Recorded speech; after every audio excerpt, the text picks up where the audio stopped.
Bhagavad Gita, very famous. There's this verse, Jamakarma Chame Divyam Evam Yogati Tatpada. Tyakvam Deha Puna Jamanaiti Mam Iti Sortana. And anyone who understands the transcendental appearance and activities of Sri Krishna, he will not take birth again in this material world, but rejoin our eternal home, the kingdom of God, Krishna Loka, the spiritual world. So we are also on this day of Govardhan Puja, of the Lila, or transcendental pastime of Krishna. When he lifted the Govardhan hill, it's very famous feat, very popular, boasts a lot of spiritual happiness, and everyone knows about it and remembers it. So this transcendental pastime is very purifying to our heart, mind, and senses. So I will, with whatever little ability I have, try to remember some elements of the pastime. Try to talk about it based on Srimad Bhagavatam, Krishna book, and also one book by famous Vaishnava poet, Kavikarna Purananda Vrindavan Shampoo. I very much like reading, especially this pastime, but then recollecting it, remembering, not so easy, because these pastimes told by pure devotee of Krishna in such an exquisite, unique way, we can simply try to spread, like sprinkling water, drops of nectar a little bit here and there, whatever we can remember a little bit from that. So, as we all know, Krishna, he is described by Arjuna in Bhagavad Gita as Param Brahma, that he's always in the highest transcendental position.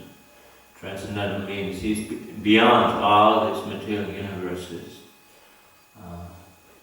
He's the fountainhead of all happiness, and he's the source of everything that exists. So he's always untouched by the shortcomings and defects of existence in this material world. That is Krishna's position. He's beyond even the glaring effulgent light of Brahma Jyoti. So what to speak of the demigods and devas in this world, who are his dedicated devotees. They are also temporarily in that position, but they are his devotees, just like in Christianity we have the angels. And you don't worship the angels separately. Sometimes you see them at Christmas time blowing some trumpets and things like that. So that is also described in the Veda, the Gandharvas, Apsaras, Kinnaras, and the Devas, the great demigods. But none of them can even faintly match the greatness and the unlimited prowess of personality of God, Krishna. When he appeared as a little child, whatever he did, it was playful, it was lila, it was spiritual. He had just enjoying love and exchange with his devotees, no other business. So many wonderful pastimes. And in between he killed some ferocious demons, and also that was done without any effort, without any anxiety, just very playful. So everyone had a very good time. So Krishna is called Param Brahma, Param Dhamma, Pavitram Paramam Bhava, Purusham Shashvatam Jivam. He's the oldest of all personalities, Purusham Shashvatam, but he's Divyam. He's always beyond in a transcendental position. He never takes a material body. So when we read in the Puranas and Shastra and the Vedas, then we get real knowledge of things in this world. Otherwise, if we just follow our own speculation, some tradition, this and that, that may sometimes be valuable to some extent, but it may not give us the complete truth, especially about Krishna. That we have to hear by the authority of Shastra. So in the Shastra, Krishna is described as the oldest of all personalities. At the same time, he is Nava Yovanamsha. He is always fresh, youthful, blissful, Not like our humble self, we get exhausted and this and that. Krishna never gets exhausted. He gets increasingly happy and blissful and youthful and fresh. So, and he never has anxieties. Even the devas, the other devas, great devas, gods of this world, they live at the most for the duration of this universe. But during that time they have many anxieties, many complications. But for Krishna there is no actual anxiety, very playful from the very beginning of his life, doing things very easily.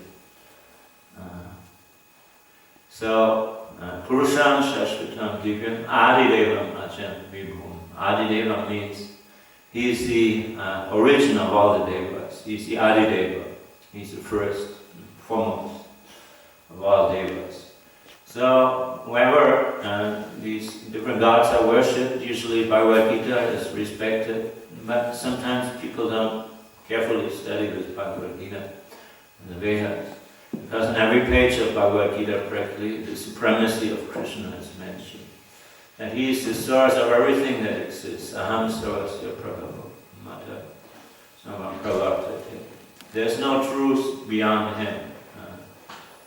Mataha parataram nanya. There is no truth beyond me, Krishna says. Everything rests in me like pearls are strung on a string. All the different universes resting in Krishna. So he's not just some deva who took birth here by some coincidence, but he's that supreme truth, Param Brahman, Sumabhana, that contains everything in fullness. And yet, because he's a person, he is attracted to the love of his devotees. So he comes paritranaya sadhanam vinashaya chiduskritam, as we mentioned yesterday, to deliver the devotees and protect them and give pleasure to them, and invite all the conditioned souls to also purify their lives and obtain perfection by Krishna consciousness. He said, become Hare Krishna devotee. That is not our invention.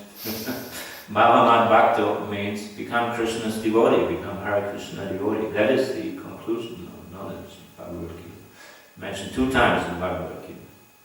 And become Krishna conscious. Mana, focus your mind on me. So when Krishna was there as a child, 5,000 years ago, he appeared in his original, wonderful, beautiful form, bluish form, very effulgent. He was not having to go to work and do so many things. Although he was tending the cows, he did it because he really liked the cows. Sometimes Mother Yashoda said he should not go out, and some others were also saying, why are you sending out this little boy? There's so many demons out there. But then Krishna said, no, they are just saying there are so many demons. He tried to pacify Yashoda. Actually, these boys are just making up these stories. I'm just here because I have so much fun. I'm just enjoying to play with my friends, Subha and Sridham and Nikhilananda and all these wonderful coward boy friends. And we're having a picnic there and playing the flute, imitating the activities of the peacock, the frogs, and the birds, and playing out in nature, which is very nice and joyful for children to be growing up in such a natural environment, having adventures every day. So the coward boys very enthusiastically come to the door of Mother Yashoda every morning. We're going out tending the cows, not the big cows, the cows. Nanda Maharaj had 900,000 cows, 900,000 cows mentioned in one place, sometimes more. And out of these there are so many calves also. So the young children, they can learn to tend so many calves also. And they are swimming in the Yamuna and picking flowers and fruit and having a really good time out there. And in between, Krishna kills these big monsters whom even the great demigods are afraid of, like when it's just a play. Just by the way, he's doing all that. But his real intention is to just Anandamaya Vyasa, to just sing and dance, be happy. Like we are doing, this movement is based on that. singing and dancing, and we were very happy in Krishna consciousness, and inviting everyone to also join in. So there's actually no scarcity. He's Bhagavan, all the opulences rest in him. And Govardhan hill is a very special hill. It's the holiest of all mountains, even more great than all the others: Sumeru Mountain, Meru Mountain, Kailash Mountain, Himalaya Mountains. They all worship Govardhan because Govardhan is actually has been sent by Krishna at the beginning of Satya Yuga to this world, because this Govardhan is eternally from the spiritual world. And without Govardhan, Srimati Radharani or the other devotees, they don't enjoy the pastimes with Krishna that much. But with Govardhan, he will facilitate all these pastimes. So in that sense, Govardhan is not different from Krishna, also the expansion of Krishna's opulence. And he supplies so many nice caves and fresh grass for the cows, and waterfalls, and little rivers, and lakes.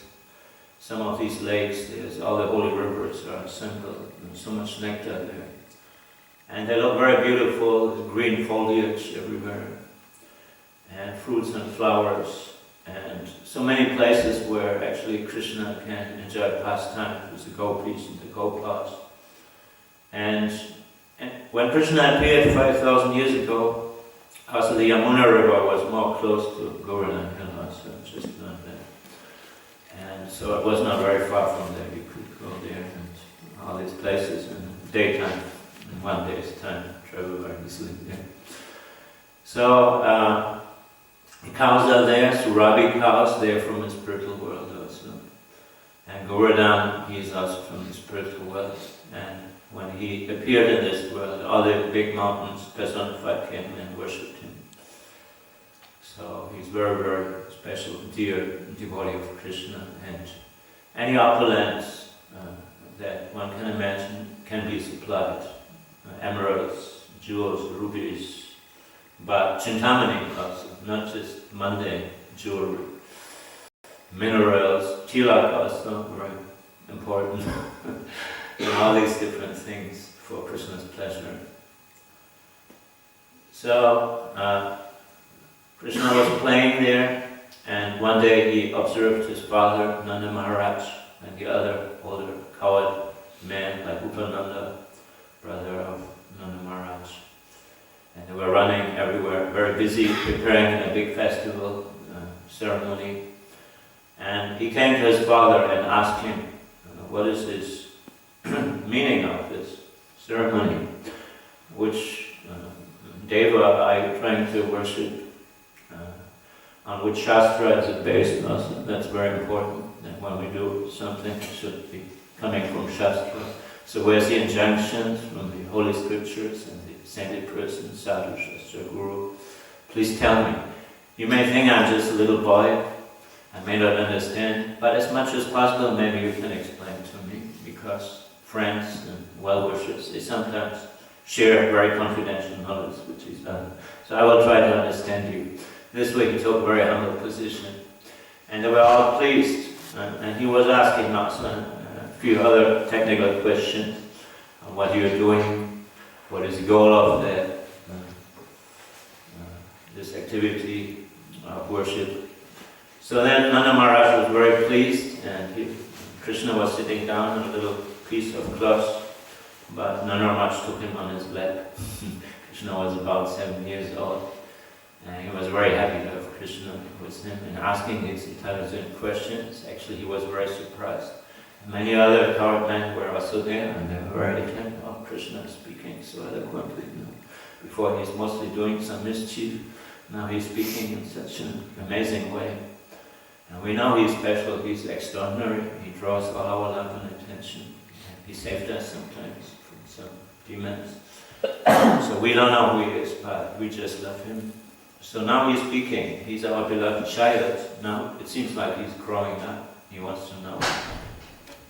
So then Nanda Maharaj, in the presence of all the men, he explained to him that this festival which they are preparing, that they are doing every year for propitiating, getting the blessings of Indra, because they are living mostly on the cows. There are three types of Vaishyas. Some are trading, some are producing grains and things like that. And some are mainly protecting the cows. So they are mainly into cow protection, Krishi Goraksha Varnaya. So the cows are eating grass, so they are depending on the grass, and the grass is growing by the rainfall, and that is sent by Indra, the demigod in charge of rainfall. So for this reason, it's an old family tradition in Nanda Maharaj's family to worship this Indra so that he will bestow rainfall, and in this way they are very opulent. Actually, Nanda Maharaj was extremely rich just by agriculture and protecting the cows. So he said, this we owe to him, so we have to do this. And it's very important to do that also. You cannot disrespect any of the devas. But then Krishna, he spoke very cleverly to them. And he said, actually what you say doesn't really convince me. Although I can hear that this is just a tradition, so tradition important, but in this case it must make sense also. But how is it that the rainfall will come when we do this ceremony of Deva worship? Because the rainfall will come anyway. So you don't actually have to do that. Because in the whole monsoon season there is so much rainfall automatically, and it's not always even pleasing, you know. It's very damp and so much water, more than we need. So is that the result of your worship, that you are suffering in the monsoon season? Then another argument he gave. Of course he gave many very clever arguments. But one was also that in the ocean, the ocean doesn't worship Lord Indra, and it's full of water all the time.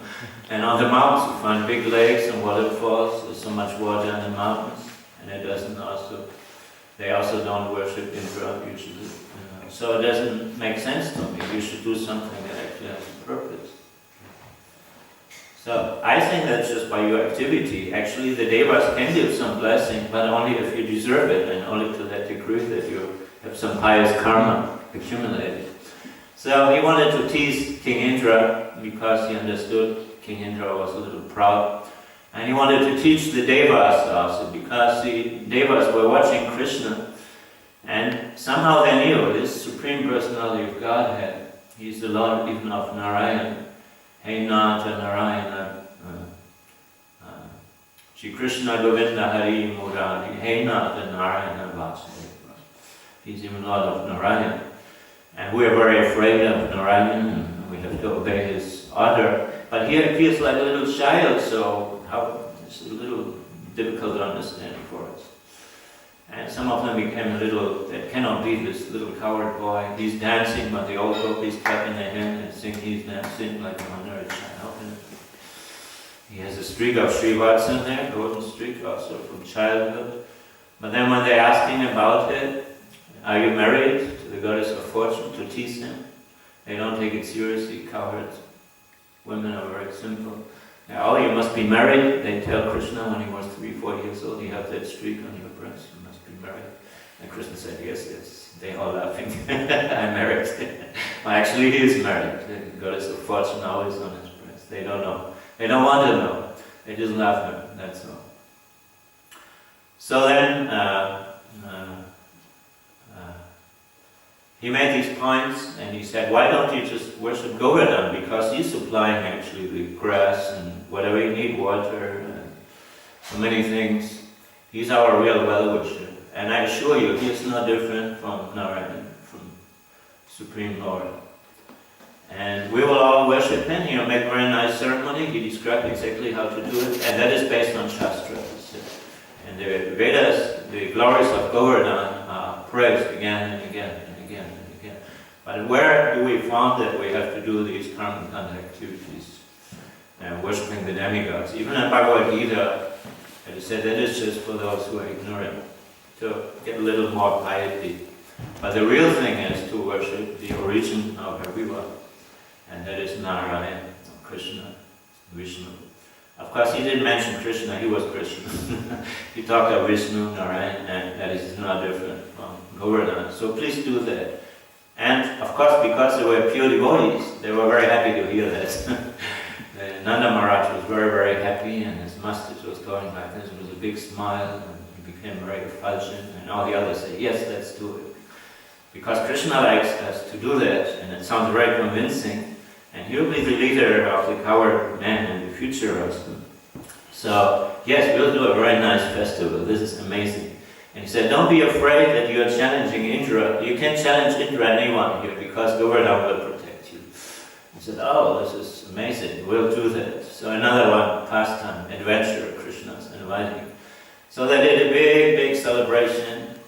They collected, according to Krishna's instruction, tons of foodstuff, all the gifts of nature, especially very fine rice, anakuta, lots of different foodstuffs, sabjis, rice, pools of dal, Krishna told them to make, pools of sweet rice, and stacks of cakes all around there, and make a big mountain, like Mount Kailash or something like that, and bring all the sweets. And they had so much yogurt, milk, butter, so they made so many nice sweets, and they all became very enthusiastic and started to sing. In fact, it is mentioned that when they sang so happily, the coward women in Vrindavan, the cuckoo birds, they wanted to imitate and also learn how to sing so sweetly, but they couldn't do it. It was a very poetic expression was there. And so they were singing and dancing, and after worshipping Govardhan Hill, they had a big procession around Govardhan Hill also, and that was first of all many drums, kettle drums, mridangas, other drums, and different music instruments, trumpets, and other instruments, flutes, were beautiful. Then dancers also, and again musicians, and great singers also, and again dancers, singing and dancing. That is our activity, singing and dancing. That is our spiritual movement, even nowadays, singing and dancing, and being with Krishna, and being very happy. In the beginning, when we joined, we didn't have so many things to learn, but they told us, first of all, you just learn how to sing and how to dance for Krishna. And then everything else.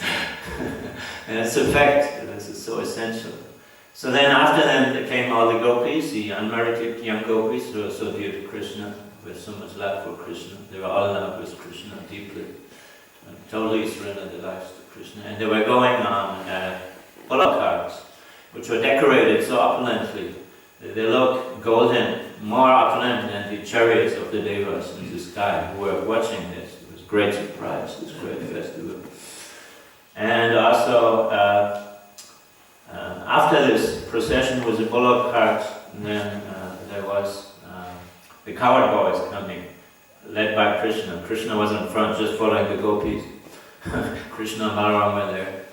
And then all their coward boy friends surrounding them and said, oh, we're having so much fun now.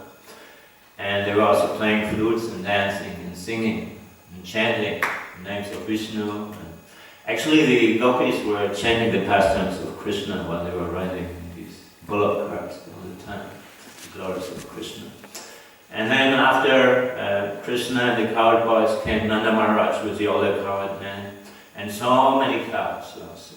So that was very beautiful. The cows decorated with golden blankets and gold-plated horns they had for the occasion, even pearls.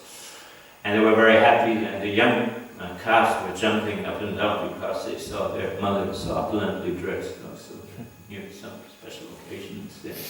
So it was an amazing festival that never been seen before in the history of the world.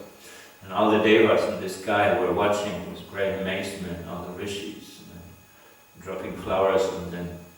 So at one point when they were worshipping Govardhan, he actually appeared, Krishna appeared in a golden human-like form, with two arms, a very big form, on the top of the hill, and he accepted all these offerings. And Krishna was praying, asking them to pray, and he said, see, I told you, he is not ordinary, he is actually Deva, he's a Govardhan, he's not different from Narayan. So actually it was himself, and Krishna was praying to himself as a little boy, and all the others started praying, and it increased their confidence in Krishna's work so much, and in the glories of Govardhan, and they were doing the right thing. So that they lost all the last bit of remnants of anxiety about what Indra will do, how he will react. And you know, oh, this is not an ordinary thing. So very, very most happy festival, which we are also celebrating in a small way, in our way, but it's as spiritual also. So that is a very ancient festival and very wonderful festival. But there was one day where Indra, he was very disturbed when he saw that festival going on. And in fact, he got a very big headache on that day. He had a very big headache. And he started becoming extremely angry and disturbed and stressed. Because he thought, I was so pleased before when they offered me all these things, and I felt so much confirmed in my position, and I felt so good about this. And now, without even great discussion or anything, just because small boy telling them give it up, they just give it all up. And they used even all the ingredients to worship that mountain. How can they worship a mountain? These coward boys and coward men, how can they be so proud now? They are so proud. When somebody's proud, they think, oh, the others are proud. I know this for myself. So then Indra, he was very much under stress, and he thought, now I take revenge. He was totally overcome by anger. He said, I will teach him a lesson. You know? This little boy is challenging me, the great Indra. Indra means the king, you know. And he's also sometimes called Hari. Indra is also sometimes called Hari. But normally not addressed as Hari. Krishna is called Hari. But sometimes one of the names Indra is Hari, meaning that he's so great also. So he thought, I am the king, I'm worshipped by so many devas, and here's this little boy, and nobody knows, is he really Narayan or whoever. But I will punish him. I'm just angry. No? And he, intoxicated by his bold pride and all this opulence he decided to call. He thought, how can I punish him? I will just drown him. Krishna told him, you don't have to worry, and I'm not giving them anything substantial. Now I will teach them. Now I will teach them. They think they will live forever. I will teach them. I will drown them all. They will all die. With all their cows and cow cows and everything. I will just make a big flood. So he asked. He felt very, very despondent, but he asked his great Samvardhaka clouds to come, which are actually only active when there is a big inundation of the whole universe. Especially at the end of all times, but also at the end of each manu, a big flood is coming. So then, and also at the end of day of Brahma. So big floods, all the planets, all big parts of the universe are flooded by this cloud. And all the clouds came, and they were very excited. Well, what's happening? This is not the right time now, but you are our master, so please order us, whatever you say, we will do that. We are obedient to you. So Indra became very, very pleased because he saw how strong they are and how obedient they are. He got a little more self-confidence. He felt a little cheerful, and he said, yes, I'm so happy you come here. I'm confident you can do anything. So just a little task I have for you. There's this one village there, and they become very disobedient. You just drown everyone. You just go there and let it rain. So they said, oh, they were very happy. It's not such a big thing. They thought, now they have to do this big task of flooding so many planets. Oh, that we can do, no problem. Rest assured, don't worry, we'll just do it very quickly. And they all went there, and there were clouds stretching from one end to the universe to the other, forming there. Very big dark clouds, very fearful clouds, extremely dark clouds. Big winds started to get generated. And all living beings in the universe became very much concerned what is going on. And they all floated to this place of Vrindavan in India. They made themselves ready to flood everything and shed all the water they were carrying there. But the inhabitants